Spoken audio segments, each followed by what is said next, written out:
What's going on, guys? Good morning. Welcome back to United View. Hope everyone is doing very well. Happy Friday. We are back with more transfer news and more Manchester United madness in the transfer market. Things slowing down, transfer dilemmas, deals possibly being off, deals possibly being on, other clubs doing things, fans up in uproar, and then on top of all of that, we're playing tomorrow. The Community Shield is tomorrow. It's a Manchester derby at Wembley, a repeat of the FA Cup final, and as I mentioned, that's in the shadow of maybe not enough going on in the transfer market indeed. But there's plenty to talk about this morning. We're going to be talking about Matthijs de Ligt this morning. There was a lot of confusion last night regarding, is the de Ligt deal on? Is it off?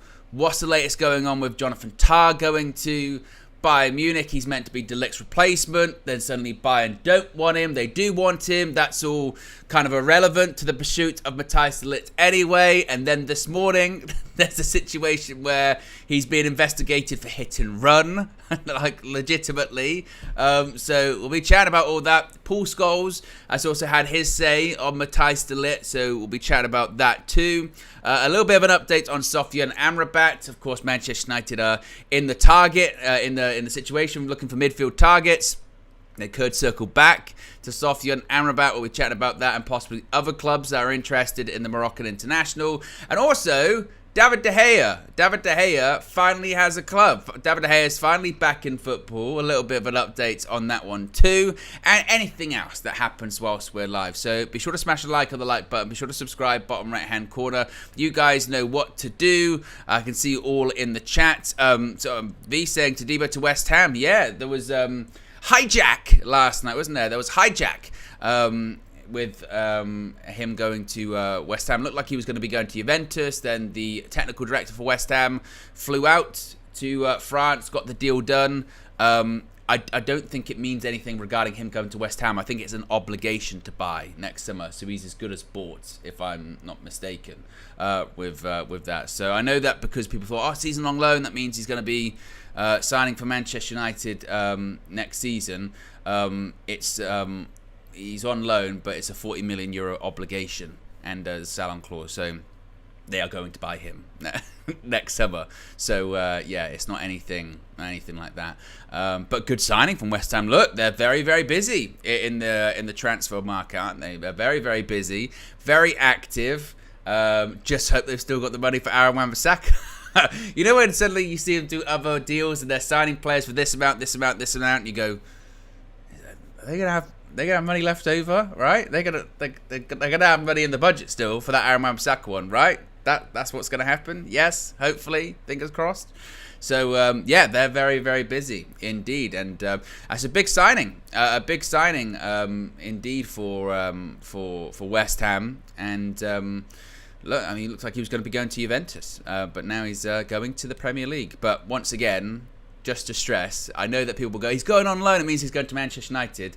There is an obligation to buy next summer. They've effectively bought him. So it's not going to be a situation where that doesn't happen or whatever. He is going to be next summer. He will be a permanent West Ham player. So that's not like 4D chess by Ineos or anything like that. That's not that. As Lil Yo-Yo says, Zuma is going. He's going to Saudi. I think he is, but he's leaving, so it's a replacement for him. So yes, it's not. It must be stressed because I've seen the sort of celebrations or anything like that going, it means he's coming to Man United next summer. No, it doesn't. Let's before that one even spirals out of control into a thing. It is not a thing. it is not a thing. Yes. Let's talk about Matthijs de Ligt. Let's talk about again, confusion as to really what's going on with this transfer, because it kind of hinges, Bayern Munich really want to sell de Ligt because they want to get Jonathan Tah, and they are in a similar situation to Manchester United where they need to sell to buy. So the moment that they sell de Ligt, they're going to get Tah, right? Well, obviously, in all of these situations and discussions, there is a selling club, isn't there? There is a selling club. In this case, it's Bayer Leverkusen. And they're like, well, we're not going to wait around forever. We've got our own preparations we want to do. We're going to be defending the Bundesliga title. On top of that, They're going to be in the Champions League this season, so they set a deadline for the Jonathan Tah deal, and this is where it gets really, really confusing. So Florian Plettenberg tweeted this out yesterday, where he said that Leverkusen have set a deadline for Bayern regarding the transfer of Jonathan Tah, which expires yesterday at midnight, specifically 11:59 p.m. Don't know the outcome of that deadline just yet. Leverkusen wants planning certainty, but Tah is determined to make the move. The deadline is not meant to affect the player side and the agent. Tah wants to move to Bayern as soon as Matthijs de Ligt will join Manchester United, regardless of when in August it happens, which is pretty definitive right there from Florian Plettenberg, isn't it? Pretty definitive of him saying as soon as Matthijs de Ligt will join Manchester United, regardless of when it happens in August. Saying when it happens in August, not if, when it happens in August. He also said, as reported, there has not yet been a breakthrough in negotiations. There is only the verbal willingness to complete the deal at 30 million euros. However, Bayern has not made an official offer of 25 plus 5. So bear in mind, again, if they sell Matthijs de Ligt for the number that they're looking for, they'd have more than enough. They'd have more than enough to get Jonathan Tah on that low cost deal there.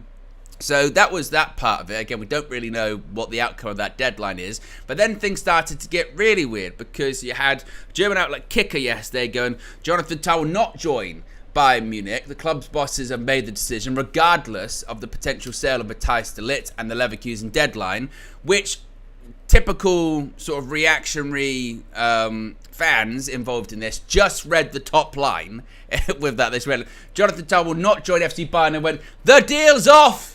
The deal's done. Matthijs de Ligt's not joining Manchester United. And then again, when you read that part, it goes, what? Regardless of whether de Ligt is sold or not, they've changed their mind, basically. So even if he didn't join Bayern, the deal would have still potentially been on for de Ligt to come to Manchester United. But then, and this just goes to show what's going on at Bayern at the moment, according to Bild, Jonathan Tah to Bayern is not off yet. Bayern's management is still keen to sign Tah if Matthijs de Ligt leaves the club. So certainly you've got conflicting reports there, but the conflicting reports both say that all of this Tah stuff that's going on is actually separate to whether de Ligt leaves or not. So the expectation is, even if de Ligt could stay or go, it will just the Tah element of that would be off, but they'd still be looking for a new centre-back. It doesn't stop the freak out, obviously.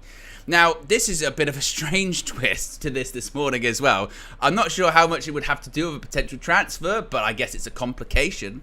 Bild released then a story this morning saying the Bayern Munich police are investigating Matthijs de Ligt on suspicion of hit and run. The defender is said to have rammed a parked car near the club's training grounds on Wednesday morning. He then apparently drove away. A witness is said to have seen the accident around 10 a.m, called the police, and gave the crucial clue about de Ligt. The Dutchman was on his way to training in his car. Police are now examining the damage and did not want to comment on the incident for data protection reasons. FC Bayern and de Ligt also remain silent on the matter. Now again, whether that will have any impact on this transfer, probably not.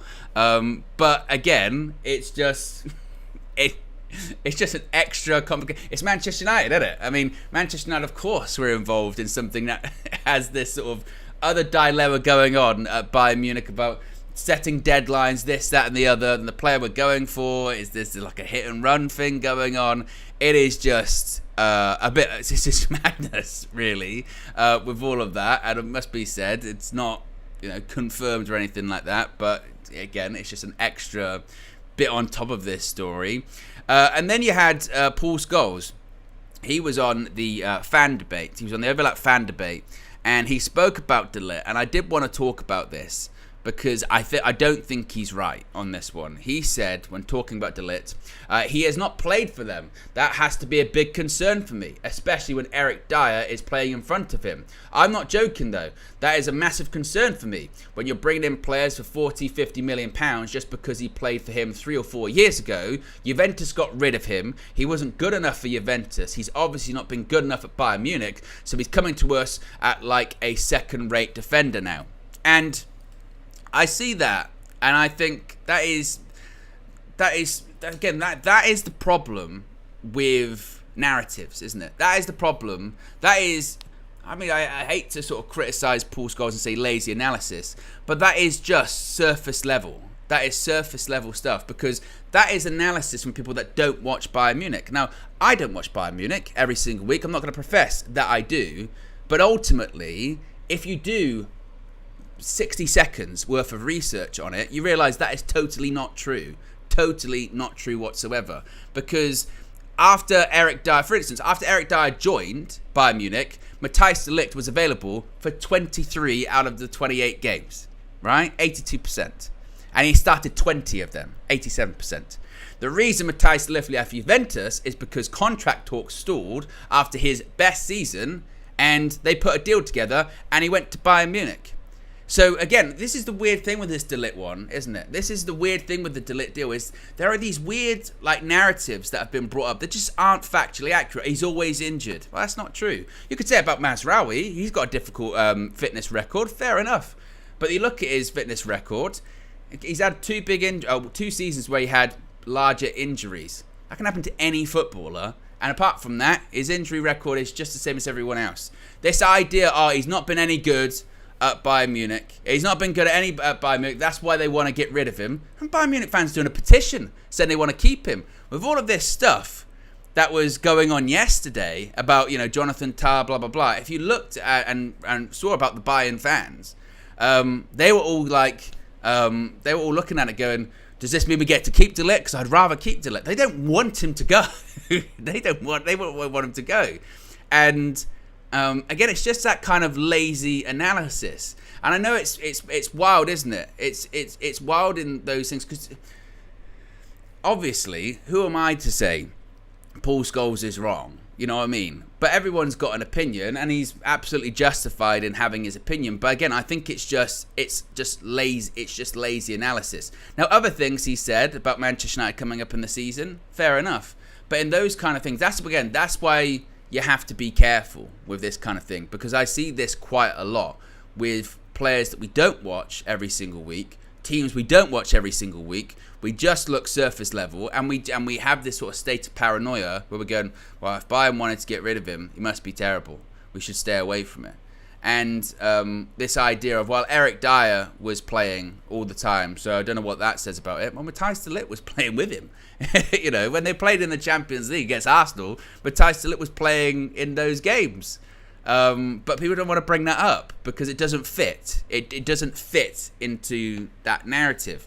As far as, all of those stories there about, the Jonathan Tah stuff and how it's going to impact, it would appear that the general consensus is that Tah stuff is kind of parallel to this de Ligt stuff, but it's not going to really, really impact all of that. It's not going to really impact all of that in the sense of Jonathan Tah could go to Bayern or stay at Bayer Leverkusen, but they still want to get rid of de Ligt. And he's been told he's surplus to requirements, and Manchester United still want to get him.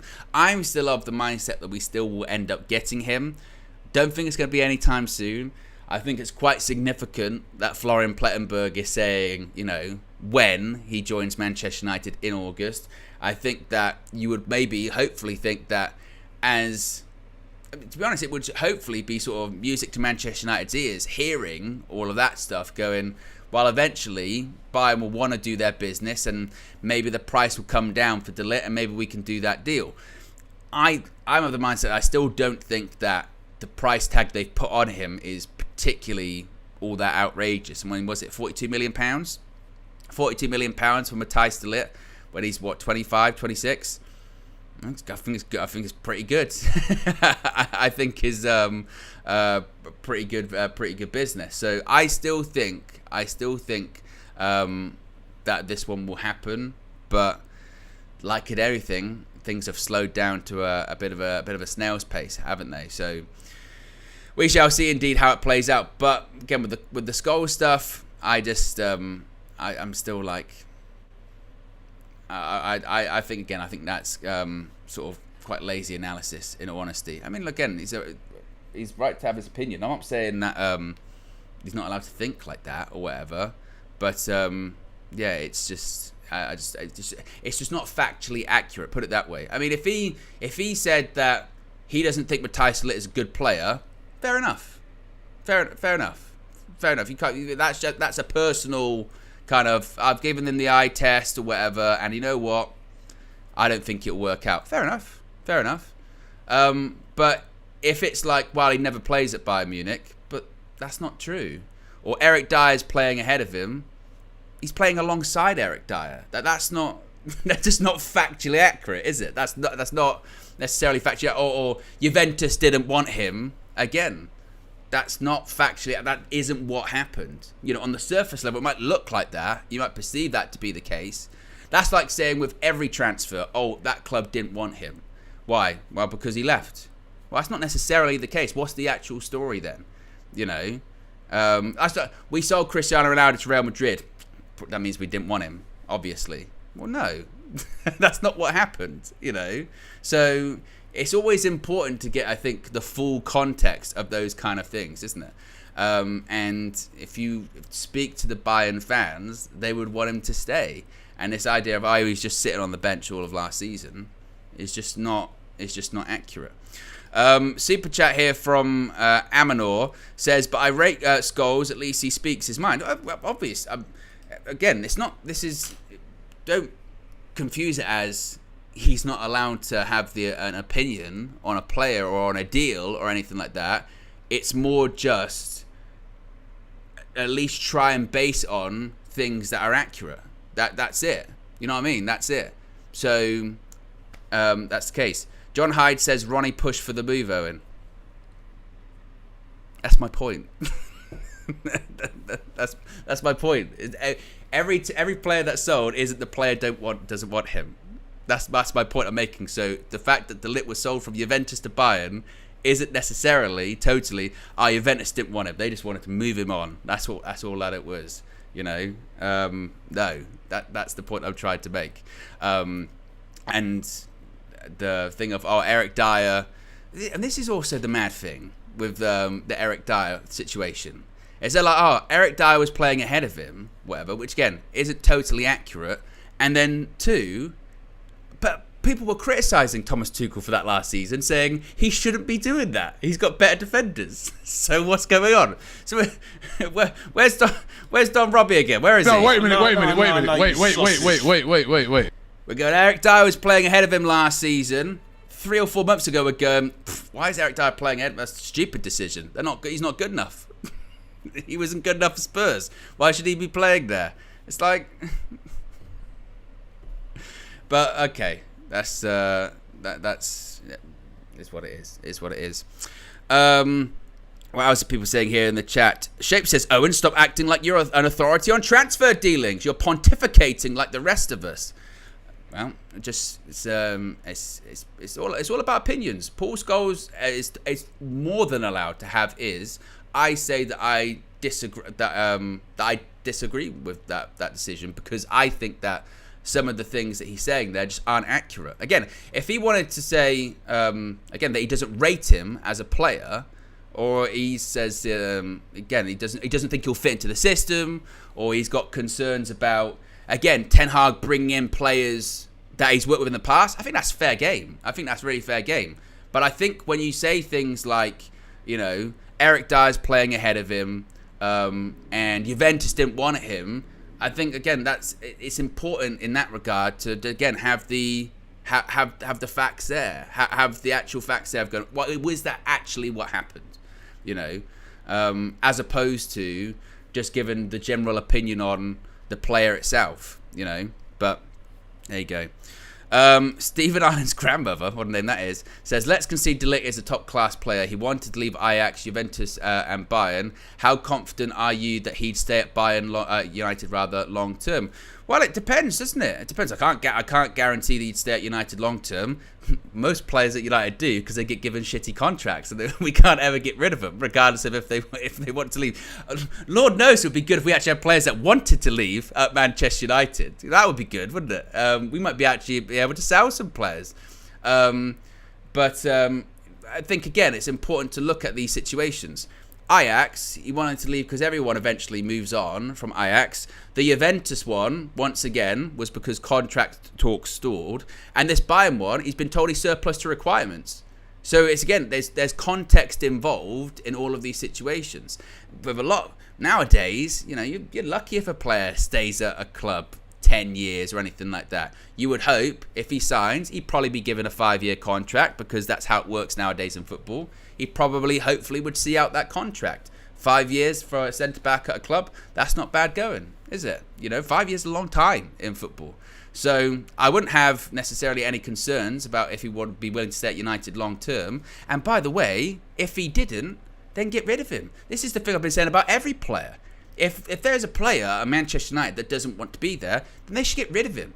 That includes the best players. The best players, whether that is, Bruno Fernandes, Marcus Rashford, whoever. If they don't want to be at Man United, then go. Jadon Sancho this summer. If the offer comes in, he goes, actually, I'd rather move elsewhere, then move elsewhere. But and also as well, if you're signing a player going, well, I'm worried in 3 years time or 4 years time, he might want to leave. That's the nature of the beast. That's football. That's how it works. So I wouldn't necessarily be concerned about that. Marius says, Min subs replacements matches Dyer versus Ligt 2024. We'll have a look at it. Can look it up. That's going to be a while to compare that, though. 23, 24. I suppose now you've done the super chat, obviously the point you're going to make is that Dyer probably did more. But we know that because De Ligt was injured last season for a bit.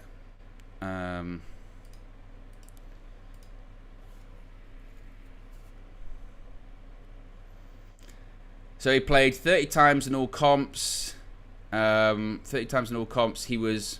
subbed on? Is he subbed on? Subbed on 7 times. So he started, 23 games, 30 appearances in all comps. And again, I know that he was injured last season. But how far are we going to keep going back? I mean, Eric Dyer, he's been injured for Spurs, this is again, we are certainly not in a position to be with someone like a De Ligt out actively looking for reasons not to sign him, when he's a target that the manager wants, that the football leadership team at Manchester United want as well.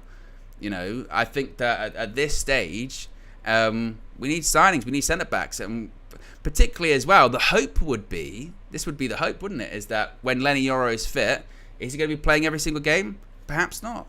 But perhaps it's going to be subbing in and out. It's a squad game, isn't it? It's a squad game. How often have we said that? It's a squad game.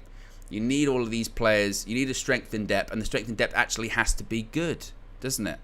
So, yeah, I mean, that is the latest when it comes to Matthijs de Ligt. I still think we'll sign him, and I just think it will take some time. Bear is a Liverpool fan, says Liverpool moved differently in the transfer window.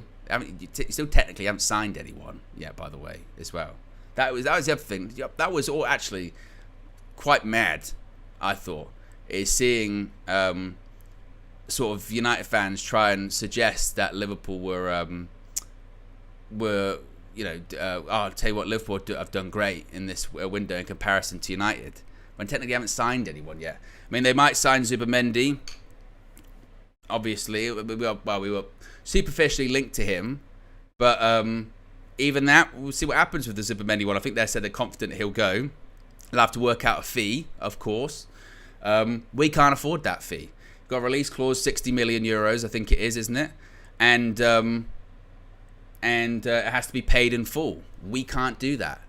We literally could have paid a release clause for Joshua Zirkzee in full, and we went to them and said, we'll pay more over a longer period of time because we don't want to pay it in full because we don't have a lot of money or whatever. So that's also the other part of it too. There is just, I think, a lot of, again, sort of prickliness, isn't there? There's a lot of prickliness. There's a lot of, it's a bit like towards the end of last season, isn't it? It's a bit like towards the end of last season when there is anger and frustration in the fan base. We start lashing out, I think, at everyone and everything, and start questioning everyone and everything. And I don't get me wrong, I get it, because there is frustration. There is anger or concern about, are we going into the season undercooked, and what is the squad stronger, or or not stronger, and we signed 2 players. One of them's got injured for 3 months. You know, and I get it, but we start again just lashing out at everything. Oh, it doesn't. We shouldn't even get to Ligt because he's shit. You know, this player we don't need, that player we don't need. Look at these teams now; they're signing players. Liverpool going after Zubimendi. Why aren't we going after Zubimendi? And it's like, well, we can't afford him, you know. But so I still do think things will happen in this window. I still do think that is going to be the case. But it is the same old story that it has been for several years, which is we're going to struggle to sell players. But that's not new. That is truly sins of the past. That truly is, you know, we surely we knew that going into it. And I think maybe, again, I mentioned this yesterday, I think Ineos aren't without criticism. I think you probably could criticise Ineos in the sense of, were you overconfident coming into the window? Did you set your ambitions and expectations maybe too high about players? Or did you underestimate, rather, how easy it would be to move some of these players on? Perhaps. And I think that'd be a fair criticism of them. I don't criticise them for walking away from deals. I don't criticise them for walking away from the Branthwaite situation. I don't criticise them from walking away from the Ugarte situation because they weren't value for money and the prices were too high. And United do need to walk away from those kind of deals because they've got to rebuild their reputation when it comes to negotiating. I think, again, those were the right things to do. But the case of trying to sell some of these players, it's dealing or trying to fix problems that were put there by the likes of, obviously, the Glazers and Ed Woodward, Richard Arnold, John Murtough, those people that signed off on some of the most ludicrous and stupid transfers and contracts that you can possibly think of. I mean, it's just complete madness, complete and total madness, and that. Unfortunately, the only thing that will be able to rectify that, and fix that, is time. And I know that in football, there isn't a lot of that because a lot can happen in a short amount of time, and patience really doesn't exist in football. And I'm guilty of that myself. But with some of those players, I think they'll do their very best to keep trying to sell them. But if the player, regardless of who it is, digs their heels in and says they don't want to leave and they're going to see out their contract, there is nothing, realistically, that Manchester United can do. They can try and force them out or whatever, and I'm sure they'll get criticised for that too. But how dare you? But they'll try and they can try and force him out. But if the player doesn't want to leave, there is nothing that they can do. You know, we had people like Phil Jones towards the end of see out their contracts. Yeah, that was an Ed Woodward one. What was that, like 2019 when he got given a new long-term contract? You saw that one out. Again, it's stupid deals like that. It's just it's mad. It is You know, so they can keep, and I'm sure they will keep trying to sell them. But it feels like we've had several instances of the same situation of trying to sell players, and it gets to that sort of final point. It gets to that final point where where the player wants a payoff, and then we can't afford that payoff or what have you. So yes. We shall see. Show says, and at what point have we tried forcing out the player? We asked them once, then give up. Well, the problem is with that, isn't it, is that when we've tried to do that or whatever, first of all, like when, and this is how bad sometimes fans are. It was that with the Sancho thing last year. He's been trained by himself. This is barbaric. This is completely barbaric. What's happening here? And you know for a fact that's what the narrative would be if we tried to do that. It's just, this is inhumane. Manchester, they should be investigated for all this kind of stuff. And then there'll be the other portion, which is we shouldn't actually be getting rid of this player. This player is actually really good. We're making a massive mistake here. Remember, because that's the other thing. The Wan-Bissaka one. Let's not pretend that we can't get rid of Wan-Bissaka. We can't get rid of Wan-Bissaka. We just can't. I'm never going to be so devastated as when we get rid of our Wan-Bissaka. Now he's staying, and it's like greedy. He should go. he should go. And it's Robbie again. No, wait a minute. Isn't it? Did you say you'd be so devastated if he leaves? Now he's greedy. What's going on there? But you're right. Maybe they should try and force it a little bit more, perhaps. And then that would lead to, once again, the stories from the dressing room. The United are devastated of how they've handled this one, and Manchester United's chaos and the mess. It's just all terrible, isn't it? We have got nearly 1,400 people watching. With just under 300 likes. If you haven't already, click the like button and be sure to subscribe as well. Bottom right hand corner. Road to 174,000. Yes, less than 250 subscribers to go. Reminder, tomorrow is match day. Kickoff's 3 o'clock, so I'll be live at 1. Cage will be joining me at 2 with all of the team news. We'll be chatting about so much stuff. And hopefully it won't be as bad as maybe some people think it will be, indeed. So yes, be sure to join us then. There is also going to be an episode of The Trinity, powered by Dan Gord, coming up later today, 6 p.m. Every time it's perfect timing. 6 p.m. First episode for a few weeks after the pre-season tour before the game tomorrow. So that should be a lot of fun too. So yes, indeed. So that's the Ligt stuff. I say the Ligt stuff. There's a lot of the Ligt stuff there involving Jonathan Tah, deadlines, obviously the hit and run part of it as well.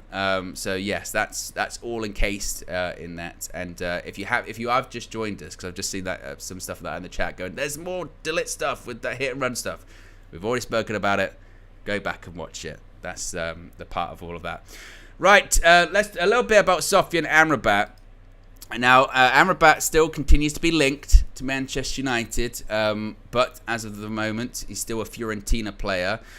Gianluca Damasio is saying that Sofyan Amrabat has offers from both Galatasaray and Fenerbahce. However, neither is currently sufficient for Fiorentina. It's not the only time we're going to be talking about Fiorentina this morning.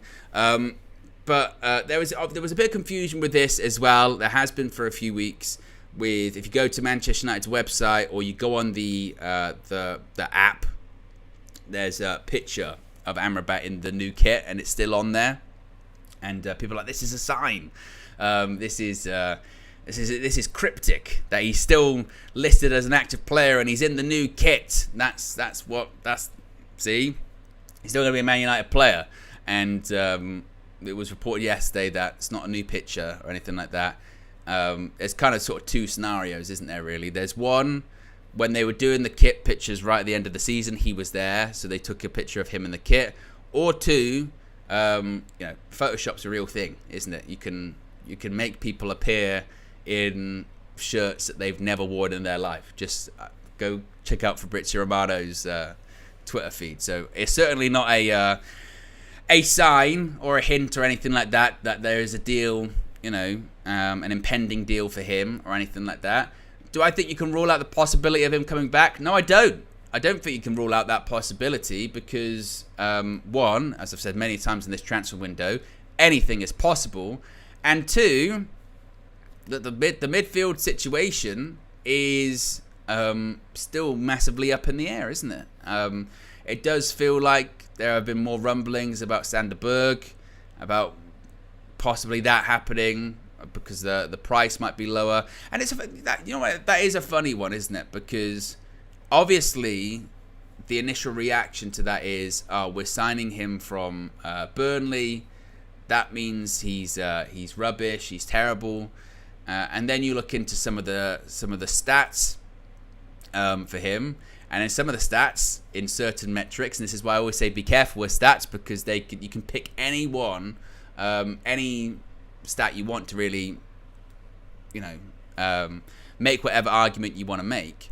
But some stats are really good for him. They're very impressive, and some of the high-ranking stats in terms of the league last season, you go, That's actually not bad. And then you have the conversation of, well, just because we're signing a player from a lower team, does that necessarily mean that he's terrible? This is sometimes what we ask for.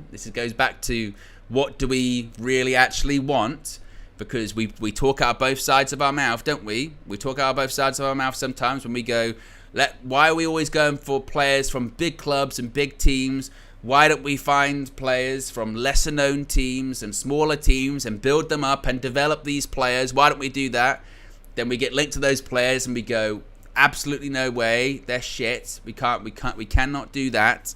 So I don't know. I mean, I'm not totally opposed to the deal. I do think it's reflective of, again, where Manchester United are at. I think in an ideal world, United wouldn't do that. I think in an ideal world, United would have got Ugarte, or they would have got someone else, maybe a bit more established, because it feels like a pivot, doesn't it? It feels like a pivot that because they haven't been able to sell the players that they had hoped to sell, they're now going for a more cost-effective target, which does concern me because there is this fine balance, isn't there? There's this fine balance between are we getting a player for the sake of getting a player, just because we need a player, or are we getting the player because we genuinely believe that he's going to be a good signing and a good asset and we were always interested in him? That's the kind of part of it, isn't it? And that is something that does concern me as we get closer to the end of the window. Is we have seen Manchester United again do this because we can't sell players or because we struggle in the market. We do this thing when we panic and we just get people. Let's just get people in. Let's just get people in, and then we'll reassess it. We'll reassess it as it goes on, and then in 18 months' time, I go, I'm not sure about that. If Manchester United have always been looking at him, and he was always on the shortlist, and they were always interested, and they go, actually, conversations regarding him went several weeks back. We were always interested. He wasn't the priority top position, but we were always interested. Then you go, well, okay, that's part of the plan. That's the sort of part of it, isn't it? Is this genuinely part of the plan, or is it a pivot? Is it a diversion that we hadn't really considered? Because we have seen when Manchester United pivots, we have seen when Manchester United gets desperate. In the past, it's cost us a lot of money. This time, maybe it wouldn't. Maybe it wouldn't cost us a lot of money, which again, I'm all right with, because we have pivoted and got desperate and moved on to other signings, and that led us to Casemiro for £70 million, and was it £340,000 a week, maybe even more. We've got desperate and overpaid for people like Anthony. I know we were always interested, but we got desperate and we overpaid, and we're still feeling the ramifications of that to this day. So that would be my worry involved in all of this. What did Sir Jim Ratcliffe say? We'd rather walk to the right decision than run to the wrong one. And we do have to be careful. And I know it's been I would say a shitty window, but it's been a frustrating, certainly last few weeks. We still do have to make sure that we don't make any rash decisions. We don't make any rash decisions, and we don't again buy players just for the sake of buying them, and then in a year's time we go, well, actually we kind of wish we hadn't really done that, or maybe that wasn't really the right call, or now we don't have the money to get this player that we were looking at. So with that, I say that you can't necessarily rule out Amrabat. I don't think you can rule out I don't know if you can rule out any sort of loan signing or anything like that. Because I wouldn't be shocked. This is what I'm trying to say. I think with that sort of desire not to overreact and desire not to do something completely desperate and stupid, I do think Manchester United could look at maybe a loan signing and just go, okay, because we have not been able to sell the players, this is the best that we can do. Let's do this loan deal. So that's why I say I don't think you can completely rule out Amrabat. But you would feel he's probably getting the message, isn't he, that United still haven't gone back in for him right yet, and time's ticking, isn't it? Time's ticking with all that. So we shall see indeed what happens with Sofyan Amrabat. I mean, it probably does, no disrespect, but it says quite a lot, I suppose, doesn't it, about the clubs that are in for him in terms of his quality. You got teams from Turkey getting involved. Is that really going to be the solution to Sirens in the chat? Is that really going to be the solution to Manchester United's midfield problems long term? Definitely not. So that's why I say it could be maybe another loan situation, couldn't it? How many likes are we at the moment? We're at 369 likes. So if you haven't already, click the like button. Let's see if we can get it to 500 by the end of the show. I do want to talk about David De Gea. David De Gea is back, not at Manchester United, but he's back in a club. Yes, he's back in football. Last night, the announcement was made by Fabrizio Romano. You can see it right there in a Fiorentina shirt. He said, David De Gea to Fiorentina. Here we go. Verbal agreement in place for former Manchester United goalkeeper. He's got a contract, a 1-year contract until June of next year, plus an option for 1 more season. He's going to have a medical probably today. Yes, of course, it's a free transfer. He's been out of action for a year. Which, look, I'm glad to see him back. I'm glad to see him back in football. It would have been a shame to see him leave Manchester United and then just retire. How old is he? 32? Was he 33 now? De Gea, he's 33. He's 34 in November. It would have been a shame to see that, wouldn't it? But once again, does that maybe say sort of where he's at in terms of his career? Goes to Fiorentina, not a terrible team, but I mean in Serie A last season, where did they finish? Table. It's reset. Son of a bitch. 23-24. You get to that part of the season where you try and look up. They finished 8th last season. Man United finished 8th in the Premier League in fairness. So who are we to judge? But finished 8th. They were in the Conference League final. Was it last 2 years? Did they do it back to back? Or am I mistaken on that one? Europa Conference League final 23-24. They've been in it the last 2 years. They've lost twice. I mean, it must be a nightmare, isn't it? They lost to West Ham and then they lost to Olympiacos in probably the worst final I think I've ever seen. Actually, that was the one it was awful. I mean, it was terrible, wasn't it? So again, it probably says a lot. The destination of the player afterwards or what have you. But park that to one side.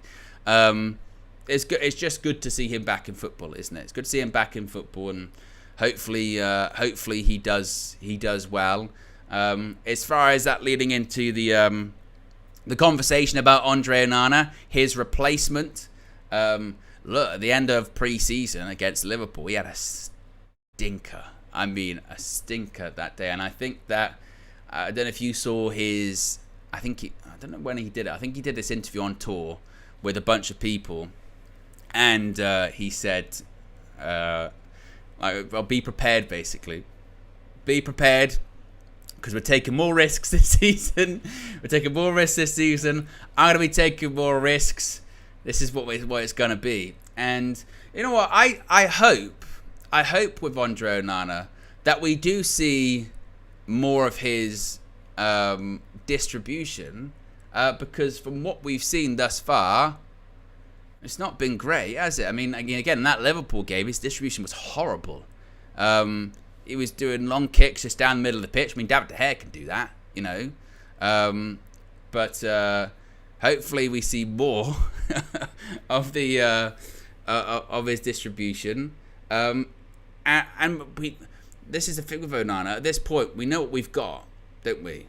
We know what we've got with him, because I mentioned this before. For me, the game that summed up Andre Onana the best was the FA Cup final.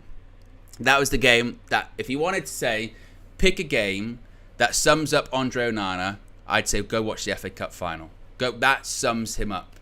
Don't watch that Champions League final a couple of years ago between Inter and Man City, because a lot of people got really excited based off that game. I'd say go watch the FA Cup final, because the FA Cup final, you had Onana make some really good saves. A couple from Kyle Walker in particular, really top saves. And you go, I tell you what, this is a big game. He showed up. Maybe it's just big game player. Maybe that's what it is. Big game player, good.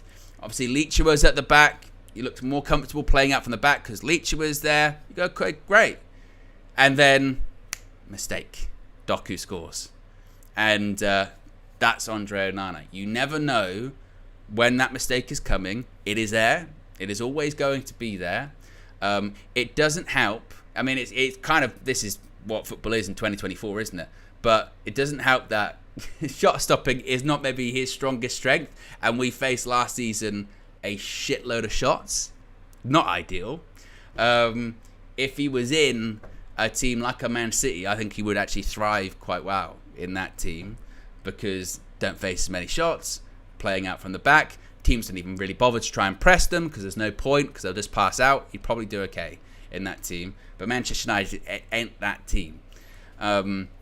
So that's Andre Onana. That's what we got to deal with this season.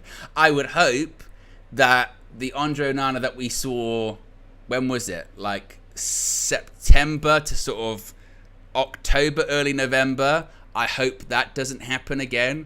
Because let's face it, I know there are, you can see, you can't just put it on solely on one person, which I think is fair. You can't put it solely on one person. But a huge factor in us going out of the Champions League was errors from Andre Onana. I mean, it felt like every Champions League game we played last season, there was an error from Onana that led to a goal or led to a mistake happening, and it was a disaster. It was a complete disaster for him. So it's a big season for him, because I do think you would hope that if it's another season littered with mistakes, then there's only so much you can take, isn't there? And you would hope that Erik ten Hag would be the same when it comes to that. I hope that that's not the case. I hope that he is more settled this season. I guarantee you there will be at least a couple of mistakes there. But also it must be stressed, there will be mistakes by a lot of goalkeepers. No goalkeeper is perfect, even the best.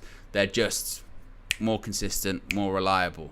But when you play that style, they will always make mistakes. That is inevitable nowadays. And obviously, when you play for Manchester United, they get highlighted. Huge. Exponentially more. But hopefully this season with Andre Onana, it's not as bad. Greg Frost says, "Why is Bayern Dia not allowed to play?"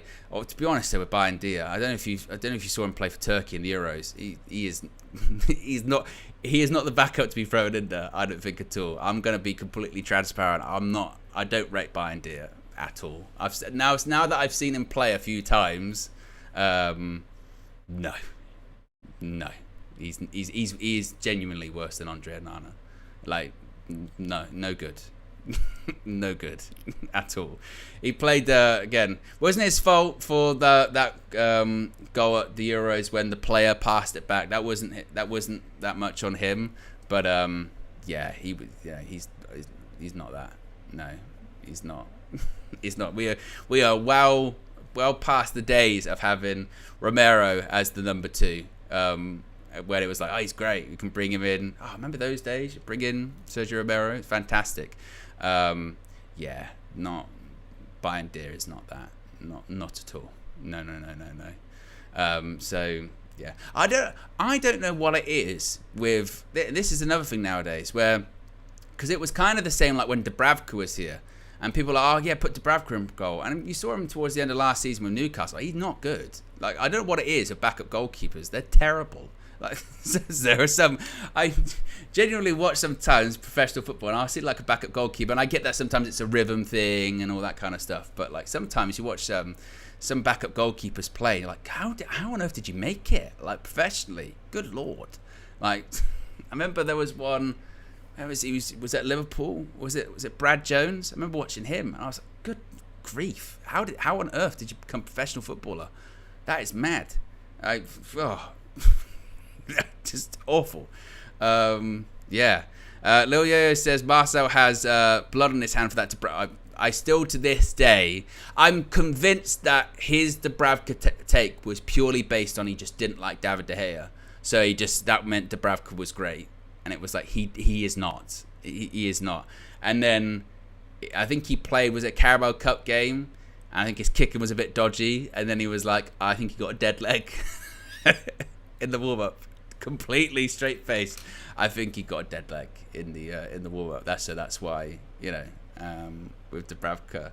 But that almost sums up my point earlier on, talking about the signings, isn't it? Is that just because we haven't got a certain player or we're desperate for a certain position, that doesn't mean we should just take the next choice straight away. We just got to do it. We've got to do it. There still has to be the right signing. So, for example, with that De Gea Dubravka thing, just because you're not happy with De Gea, it does not mean that Dubravka's the answer, basically. So just because we haven't got this midfielder, anyone that comes available, well, they've got to be the answer. Well, no, do they fit? Are they still right? Are they still a good buy? That's the case. Tom says, I'd take Kelleher over every United keeper for the £25 million that they want. Look, some clubs have brilliant backup goalkeepers. I do think City obviously have a very strong arrangement there with Ederson and Ortega. I remember FA Cup final a couple of years ago, Ortega played well against us. Of course, he made that save in the against City towards the end of the season. Kelleher, I think I agree with you. He's a very good goalkeeper. Wouldn't buy a Liverpool player, obviously, but he's a great. Sometimes in that situation, this is the difficulty in being a number 2, isn't it? Because if you're too good, you should be playing. You know what I mean? You should be playing consistently. And someone like a Kelleher, he's too good, I think, to be a number 2. But also, if they played more often and every single week, they probably would make more mistakes because, again, it's just a bigger sample size, isn't it? Yeah, I mean, to be honest, if you're talking about if the number 2 at Manchester United for me, I wouldn't even say it's Bayern Deer. I'd rather Tom Heaton as number 2. Okay, he's way. I know he's older, but he's way more reliable than Bayern Deer as the number 2. My word. But there you go, guys. That's the latest transfer news for you. Be sure to smash the like on the like button. Be sure to subscribe, bottom right-hand corner. A reminder, what's on tap for the rest of the day. The Trinity is back. Still powered by Dan Gore. Still injured. I might actually raise that in the show. I might bring that up. That actually, we probably need to drop that. We probably need to drop the whole powered by Dan Gore thing because it's not serving him very well. And I just feel like with everything that, Flex is back, started to, signings are kind of slowed down a bit. Players got injured. I mean, you remember when he was on holiday? You know what I mean? We signed Lenny, or he wasn't injured at that point. We signed Joshua Zirkzee. Fine. Jadon Sancho had come back. We sold Greenwood. We sold Cambuala. We sold Donny. Flex came back. Things slowed down. People get injured. So maybe we need to get a bit of a GoFundMe going or something like that to sort of get him out the country. And then he'll say, well, I was out the country when they're on the US tour, but so are the players. So it's being in the same country as the players. That's the situation, really, isn't it? If he's in the same country as the players, the majority of the sort of Manchester United organisation, then we have problems. Then we have big problems. So I might bring that up later on. I think the evidence is quite overwhelming, actually, in all honesty. So maybe that'll get brought up. But yes, that's going to be coming out 6 o'clock later on today. And then, of course, a reminder, tomorrow is match day. I'll have all of the match day coverage for you. We'll have Flex's road trip on the way to Wembley early in the morning. Then I'll be live 2 hours before kickoff, 1 p.m. KG will join me at 2 p.m. and we'll do the game as well. Let me double check, see if I've missed anything. Oh, Joe Blackburn's been a member for 15 months. Says, Owen, is it okay to plug my show Truth is Truth on Backhand Entertainment? Last night KG was on to share his views on the UK riots. Well, there you've just done it. You've just done it. I'm sure someone will put a link in the chat there to check that out. Big up Joe Blackburn, indeed. But yes, I think that's everything. If anything else happens when it comes to transfers or news or anything like that, you can check that out later on. If indeed I will be live for it. I'm out of here. Peace.